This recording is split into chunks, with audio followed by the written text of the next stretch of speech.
This week in speech and rhetoric class, I learned about 3 different types of speeches. I learned about the impromptu, manuscript, and the memorized type of speech.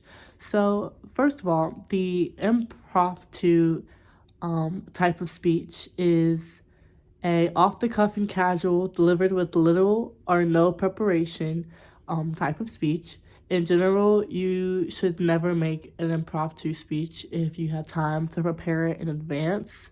A couple of advantages and disadvantages of an impromptu speech is that the speaker does not have time to think about what they're going to deliver. So an impromptu speech allows the speaker to have more of a flow.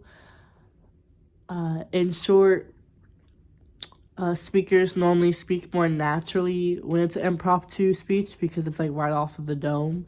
And then a disadvantage of impromptu speech is that it doesn't allow time for you to think, so you just say a lot of anything that comes to mind. The second type of speech that we talked about this week in rhetoric in speech class is the manuscript type of speech. Manuscript speeches are carefully prepared formal speeches. They are speeches designed to be delivered exactly as written to the T. Normally, manuscript speeches are given by the president or the people on the news.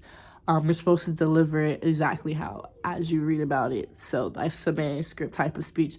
An advantage to the manuscript is that it's kind of hard for speeches to go wrong because you read it off exactly how it's supposed to go. So there really isn't room for error, which is pretty good. A disadvantage, I would say, is that it doesn't really allow for like a flow. You kind of have to create your own flow to it because you're reading off of a script or a teleprompt.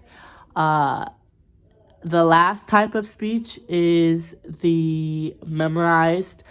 The memorized speeches in this generation are more rare just because it's harder to memorize a full speech. You need to memorize key parts as like the attention getter, like the concluding appeal, your thesis statement. Those are the important keys and aspects that you need to know for memorizing your speech if you have to deliver a memorized speech.